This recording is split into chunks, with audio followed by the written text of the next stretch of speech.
Crying in the workplace can be unsettling for both the person experiencing emotion and those around them. It triggers instinctive responses, panic, discomfort, or the urge to intervene, but the first step is to pause. Immediate reaction often amplifies tension. Observing calmly allows you to assess the situation without letting emotion dictate your next action. Take a moment to register what is happening, both for the person crying and for yourself, and remember that your presence matters more than immediate words. Your presence should be supportive but neutral. Avoid rushing to solve the problem or offering unsolicited advice. Emotional intensity is already high, and attempts to fix or explain can be perceived as dismissive, intrusive, or minimizing. Sometimes, simply being there, without judgment, without interruption, without overreaction, is the most grounding intervention. You communicate respect and acknowledgement simply by showing attentiveness and composure. Privacy is crucial. Crying in a public setting can make a person feel exposed, embarrassed, or judged. Whenever possible, offer a discreet option to step aside, a quiet space where they can regain composure. This action conveys empathy while preserving dignity. Avoid drawing attention, making comments, or encouraging an audience. The goal is to stabilize the situation quietly, not to highlight it for others. The combination of discretion and support reassures the individual that their humanity is recognized without escalating the situation. Communication should remain calm, measured, and intentional. Gentle listening is more effective than conversation-heavy engagement. Phrases like, "I'm here if you need support," or "take your time," create space without pushing for explanation or resolution. Avoid questioning why they are crying or offering interpretations of their emotions. Your role is to witness, acknowledge, and create stability. Silence, in this context, is not neglect. It is a tool to reduce pressure and allow emotion to settle safely. Professionalism and boundaries coexist with empathy. You are responsible for supporting the individual while maintaining the norms of the workplace. This means setting aside judgment, managing your own emotional response, and following up appropriately. Once the immediate intensity subsides, check in privately to ask if they need resources, time, or assistance. This follow-up signals care and support without compromising workplace standards or drawing attention. It allows the individual to feel respected, understood, and safe while preserving the functional environment. Sometimes, crying is a symptom of deeper stress, conflict, or workload challenges. Your intervention does not require problem-solving in the moment, but it does involve observing patterns and offering channels for assistance. Encourage use of HR resources, employee support programs, or trusted mentorship as appropriate. Providing options rather than directives ensures the person retains autonomy while receiving structured support. Crying in the workplace is also an opportunity to model calm composure. Your reaction communicates to others how emotional displays are handled. Overreaction, humor, or visible discomfort can compound embarrassment. Calmness demonstrates that human emotion is acknowledged without disrupting workflow or relationships. It establishes a culture of emotional intelligence where individuals feel seen but not scrutinized. Empathy without over-involvement is the key. You do not need to diagnose, resolve, or interpret. Your responsibility is to stabilize, listen, and respect. Maintain a grounded presence and ensure the environment supports recovery, not escalation. Emotional displays are not threats, they are human experiences. Handling them with measured composure allows everyone involved to navigate the moment with dignity. Finally, reflection after the fact is valuable. Consider whether workplace practices, workload, or team dynamics contributed to stress, and take steps to address patterns without targeting the individual. Supporting the person in the moment and reviewing systemic factors afterward creates both immediate relief and long-term resilience in the workplace. By approaching the situation with calm presence, discretion, professional boundaries, and empathy, you transform a potentially uncomfortable moment into one of stability, care, and human respect. Pause and observe. Don't rush to fix or respond immediately. In the workplace, when someone begins to cry, instinctive reactions often drive people to speak, console, or provide solutions instantly. That impulse is natural, but acting immediately can inadvertently escalate the situation or make the person feel pressured. Pausing allows you to create a space of stability and presence. It gives both you and the individual a moment to orient emotionally before any action is taken. Observation before intervention is critical because it ensures that your response is deliberate, thoughtful, and effective rather than reactive. Immediate responses often carry emotion, even if unintentional. A rushed approach can signal judgment, discomfort, or urgency that adds stress to an already vulnerable moment. By pausing, you suppress the automatic reaction to fix the situation and instead focus on noticing the nuances, the intensity of the emotion, body language, tone, breathing, and context. This observation informs the most appropriate approach. Understanding whether the person is overwhelmed temporarily, reacting to a specific event, or experiencing deeper stress helps you determine whether immediate support, quiet space, or later follow-up is most appropriate. Pausing is also a form of respect. It communicates that you are present and attentive, not just attempting to control or manage the situation. Rushing in to solve the problem can imply that the person's feelings are inconvenient or that their experience is secondary to returning to workflow or productivity. By taking a moment to pause and observe, you prioritize the person's emotional state over your own discomfort or desire for resolution. This shows that you value their experience and dignity over immediate action or reassurance. Observation during the pause allows you to assess environmental factors as well. Are there colleagues nearby who could cause embarrassment or distraction? Is the workspace noisy or public? Noticing these elements can guide your response in a way that maintains privacy and reduces stress. For example, stepping in to quietly guide the person to a more private area or adjusting the environment to minimize exposure can prevent further emotional escalation. The pause gives you the situational awareness necessary to act strategically rather than impulsively. Pausing also benefits your own emotional regulation. Witnessing someone cry can trigger empathy, discomfort, or even frustration if productivity is impacted. Immediate reaction without pause often carries these unprocessed emotions into your response, which may amplify tension or create a dynamic where the emotional energy is transmitted back to the individual. By observing first, you process your own reactions and ensure that your subsequent support is calm, measured, and non-intrusive. Emotional neutrality in your response stabilizes the interaction and communicates a safe, steady presence. This pause allows time to consider language and tone. Words matter, and unconsidered phrases can unintentionally minimize, invalidate, or pressure the person. When you pause first, you have the opportunity to choose words that are empathetic yet neutral, supportive yet non-intrusive. Simple phrases such as "take your time" or "I'm here if you need support" can provide reassurance without forcing explanation or generating defensive responses. Thoughtful language delivered after observation communicates care without triggering further stress or embarrassment. Pausing also prevents the compulsion to over-explain or over-predict the individual's needs. Immediate action often assumes you know what is best, which may not align with their preferences. Some people prefer silence, others may need space, and some may welcome gentle guidance. Observation allows you to gauge reactions and body language before offering options. This ensures that your response is tailored, intentional, and respectful rather than a projection of your own assumptions or urgency. Importantly, pausing communicates psychological safety. In high-pressure environments, individuals often suppress emotion to maintain professional appearances. When they do express vulnerability, the presence of calm observation signals that they are not being judged or scrutinized. It allows them to regain composure without fear of immediate interference or pressure. By not rushing to respond, you create a buffer between the intensity of the moment and the structured professionalism of the workplace, making it possible for the individual to stabilize on their own terms.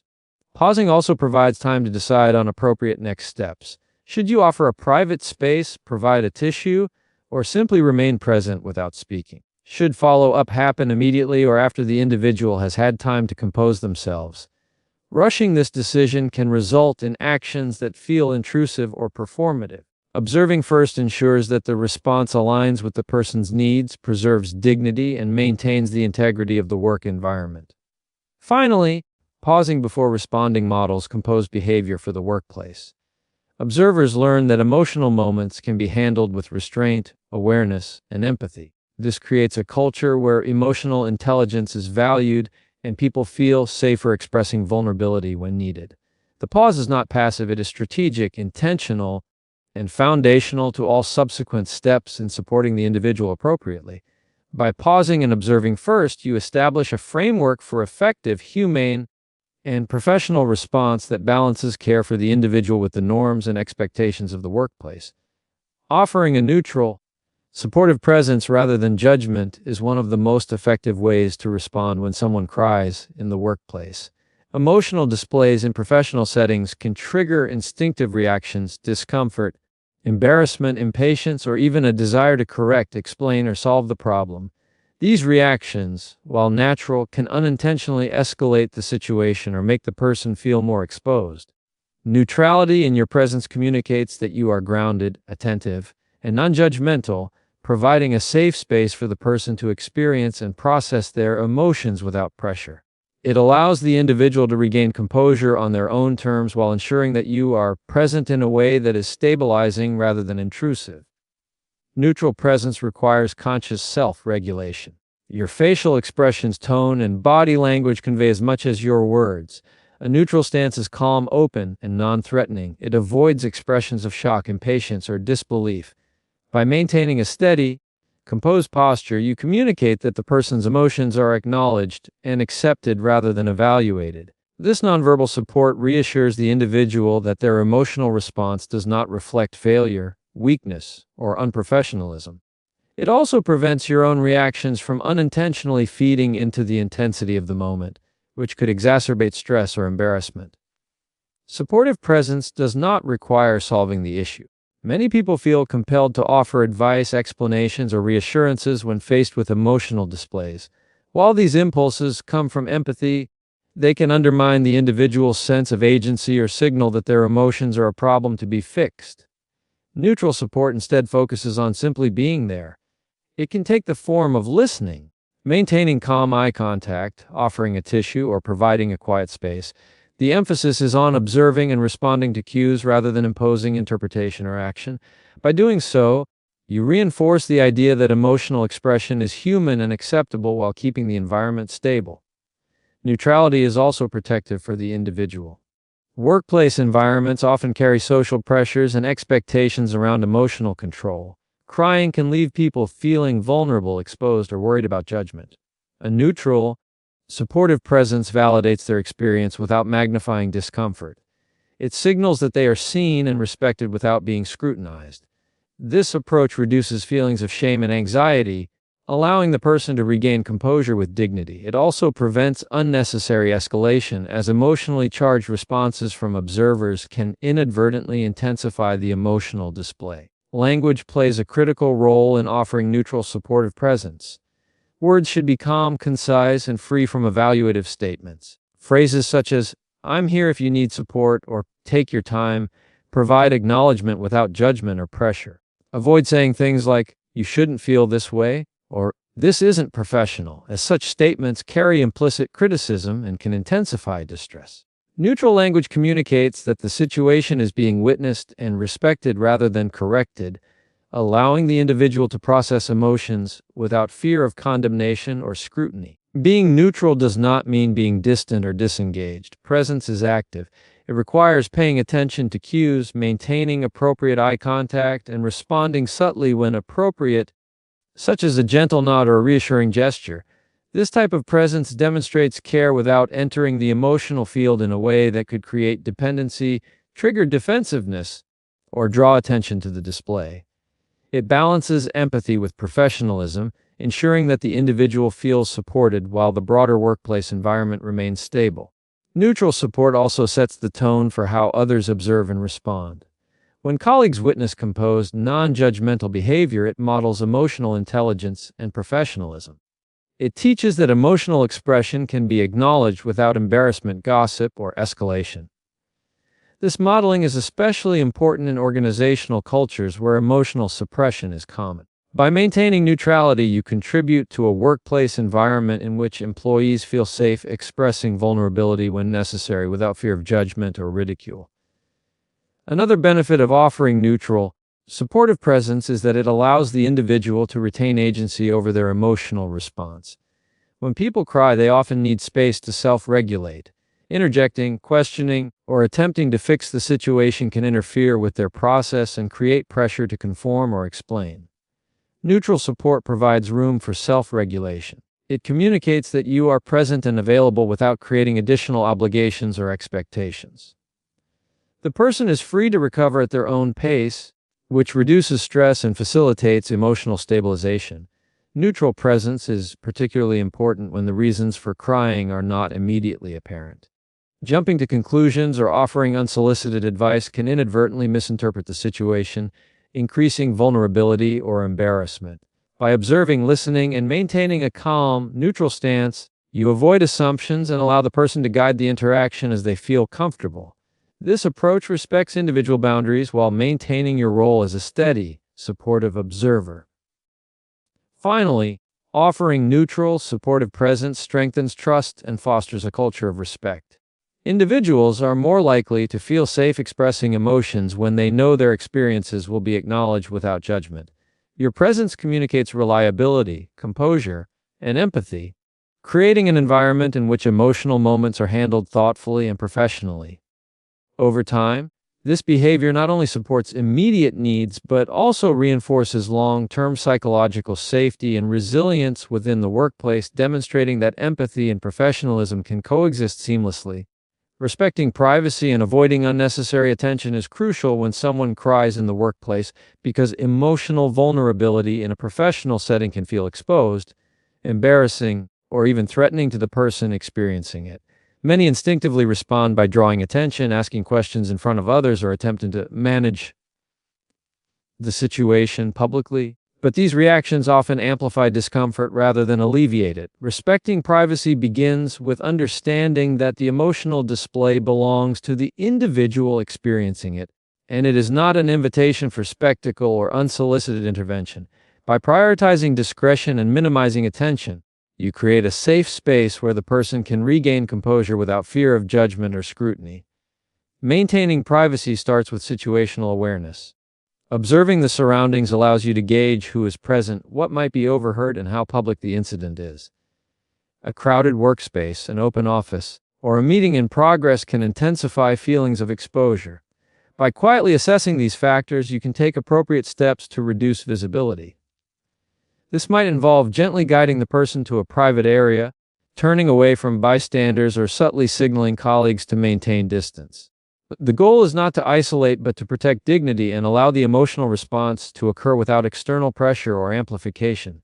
Privacy is also about limiting verbal exposure.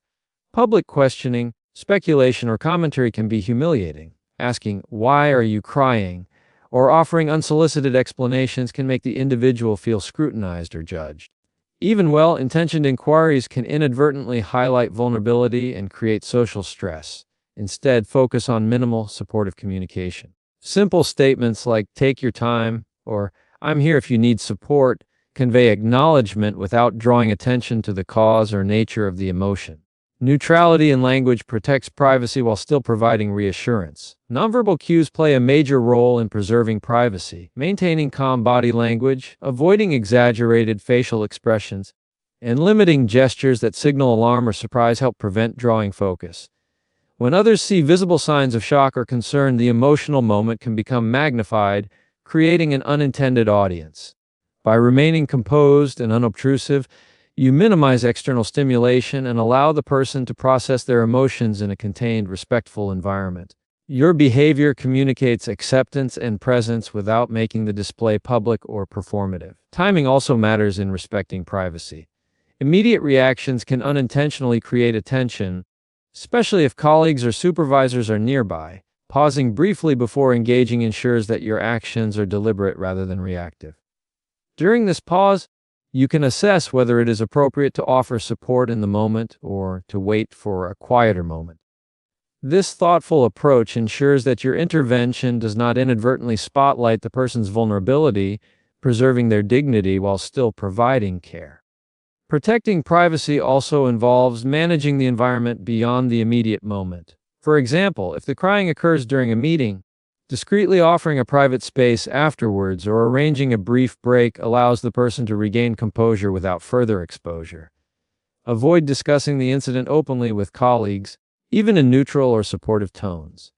Conversations about emotional displays, if overheard or shared, can feel like gossip and can erode trust. Maintaining confidentiality demonstrates respect for both the individual and the workplace culture. Respecting privacy is not merely about physical space, it also includes emotional space. Avoid assuming the person wants advice, attention, or comfort in the moment. They may need silence, solitude, or the option to continue working once they have regained composure. Pressuring someone to talk, explain, or apologize can compound stress and make the emotional display feel public. By giving control back to the individual over how they manage the moment, you demonstrate respect for both their autonomy and emotional boundaries. It is also important to consider the broader impact of attention on the team. Public emotional displays can create tension, distraction, or discomfort among colleagues. By containing the incident with discretion, you minimize disruption while supporting the individual. This helps maintain a professional environment without invalidating the person's emotional experience. Quiet, respectful handling communicates that the workplace can accommodate human emotion while preserving operational stability and professional decorum. Practical strategies for maintaining privacy include lowering your voice, avoiding eye contact that draws focus from others, and using subtle gestures to communicate support. For example, standing slightly to the side, offering a hand on the shoulder if appropriate, or quietly providing tissues allows you to respond without creating spectacle. Small, intentional actions protect the person's dignity while signaling that their experience is acknowledged and accepted. Finally, respecting privacy reinforces trust.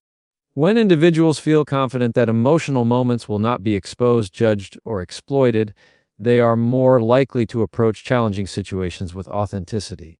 They learn that the workplace supports human experience without compromising professionalism. Over time, this fosters a culture where emotional regulation and vulnerability coexist safely with accountability and productivity. By prioritizing discretion, minimizing attention, and honoring personal boundaries, you create an environment in which emotional experiences are respected, dignity is preserved, and trust in colleagues and leadership is strengthened. Using calm language and gentle listening to de-escalate emotion is a cornerstone of effective workplace support. When someone cries, emotional intensity can rise quickly, and the instinct to respond loudly, quickly, or with urgency often worsens the situation. Calm language, delivered in measured tones, creates a stabilizing environment that signals safety and presence. Gentle listening complements this approach, allowing the individual to feel heard without pressure, judgment, or interruption. Together, these practices de-escalate the emotional state, preserve dignity, and prevent escalation in a professional setting.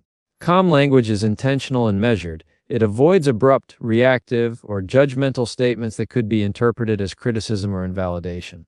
When someone cries, their emotional system is highly sensitive, and even well-intentioned words can unintentionally trigger defensiveness or shame. Using phrases such as, "I'm here if you need support," "take your time," or simply acknowledging their presence through neutral comments conveys understanding without imposing explanation or advice. This choice of words communicates that the situation is under control, that the person is not being judged, and that they are allowed space to experience emotion safely. The tone of voice carries as much weight as the words themselves. Speaking softly, steadily, and without haste communicates calmness and control. Emotional displays often create a feedback loop. High emotion triggers high emotion. A panicked or hurried response can amplify this cycle. Calm speech, on the other hand, interrupts it. It signals to the individual that they are not in danger, that the environment remains stable, and that support is available without pressure.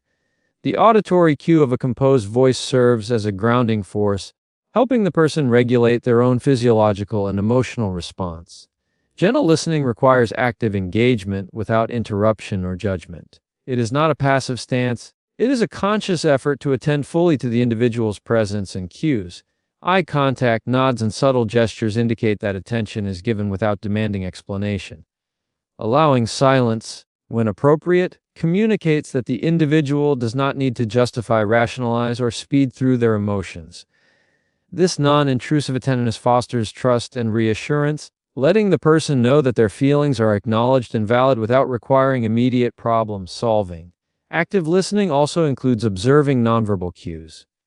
Body posture, breathing, and facial expression provide insight into the intensity and type of emotion being expressed. Gentle listening means recognizing these cues and responding appropriately. For instance, leaning slightly forward, offering a tissue quietly, or nodding in acknowledgement are subtle gestures that communicate empathy without overwhelming or drawing unnecessary attention. These actions convey presence, not judgment, and reinforce a sense of security that helps de-escalate heightened emotional states. Using calm language and gentle listening together creates a rhythm of emotional containment. Words and tone provide cognitive reassurance, while attentive gestures and nonverbal communication provide somatic reassurance. This dual approach engages both the rational and emotional systems of the person experiencing distress. They feel acknowledged at a fundamental level without being pressured to explain, defend, or control their emotions. The combination of these techniques interrupts the feedback loop of escalation, allowing for a return to composure naturally rather than forcefully. Calm language also prevents the introduction of additional emotional content into the interaction. Loud, reactive, or emotional responses can inadvertently signal that the situation is catastrophic, shameful, or unsafe, which increases stress. By contrast, measured language normalizes the experience, communicates that emotions are a natural response, and reduces internalized judgment. This normalization is crucial in a workplace setting where concerns about professionalism can exacerbate distress. The use of neutral, calm words reassures the individual that expressing emotion does not compromise their competence or dignity. Gentle listening builds trust and preserves autonomy. It communicates that the individual has control over how much they share, how they process emotion, and how quickly they recover. Unlike directives, solutions, or interrogative questioning, gentle listening supports self-regulation. The person feels heard without the pressure of immediate action or explanation, which reduces anxiety and fosters internal emotional stability. This approach also prevents the listener from inadvertently inserting their own assumptions or interpretations, which could intensify the emotional response. Another advantage of calm language and gentle listening is that it models emotional intelligence for observers. Colleagues witnessing composed support learn that emotional situations can be handled thoughtfully and professionally. This modeling encourages a workplace culture in which emotions are acknowledged safely and support is given without judgment or escalation.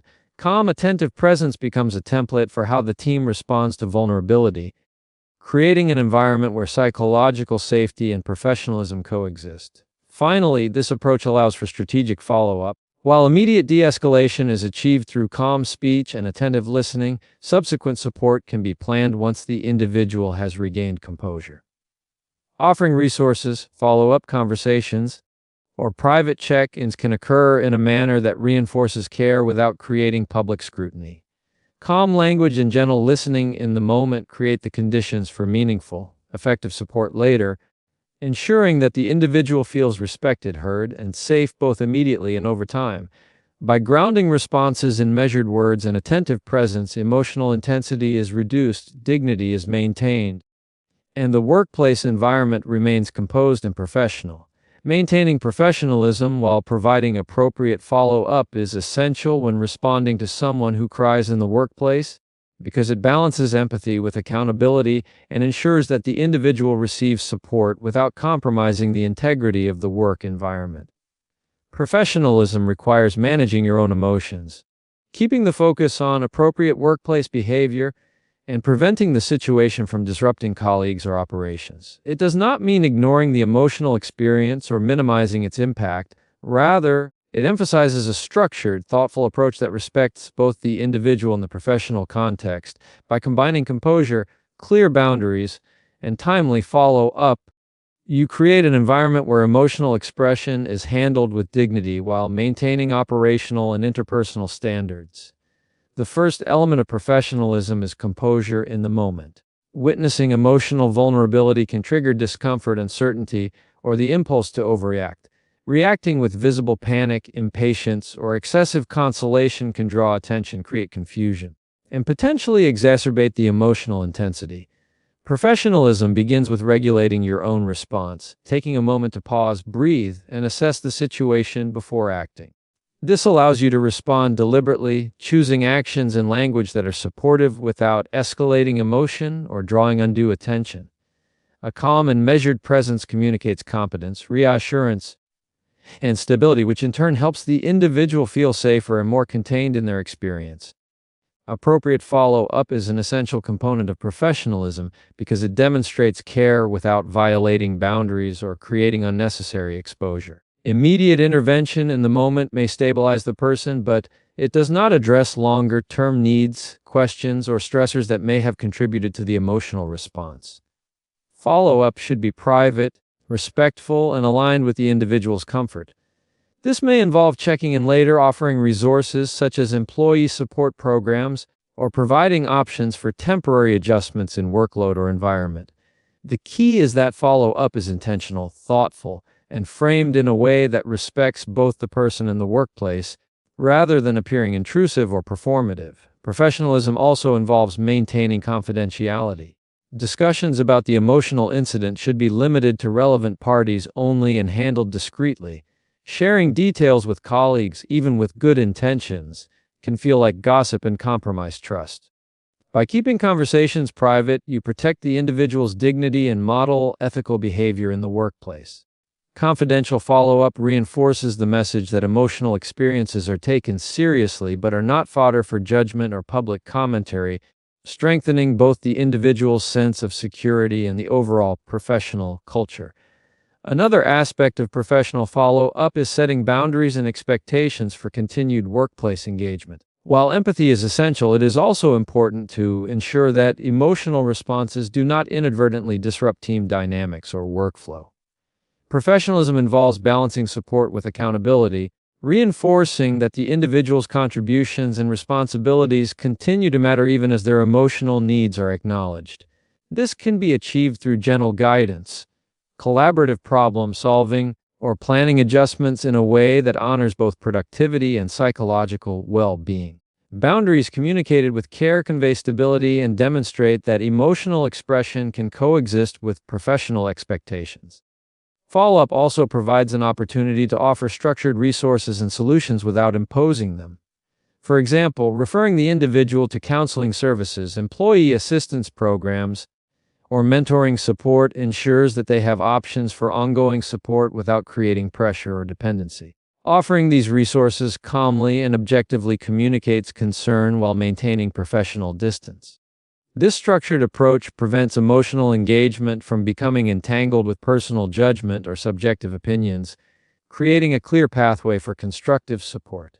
Professionalism in follow-up is further reinforced through consistency. If a person experiences distress once and receives supportive, measured follow-up, it sets a standard for future interactions.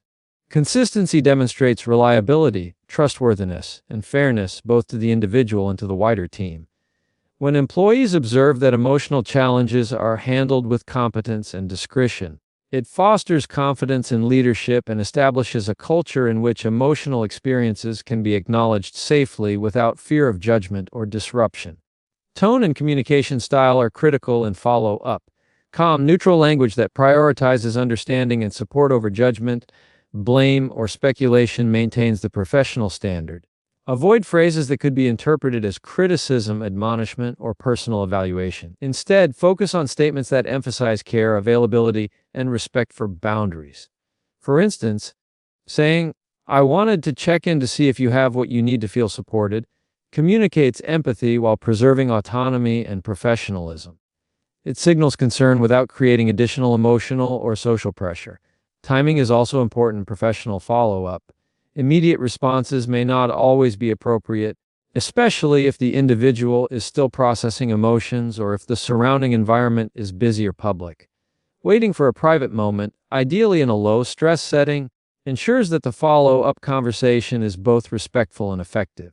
This measured timing demonstrates consideration for the individual's experience and reinforces the principle that professionalism includes attention to context and sensitivity to circumstances. Finally, maintaining professionalism while providing appropriate follow-up strengthens workplace culture and promotes psychological safety. Employees learn that emotional moments can be managed thoughtfully, that support is available without judgment, and that boundaries are respected. By combining composure, discretion, and structured follow-up, you demonstrate that empathy and accountability are not mutually exclusive but complementary. This approach allows individuals to feel acknowledged, supported, and safe while reinforcing the standards, integrity, and functionality of the professional environment.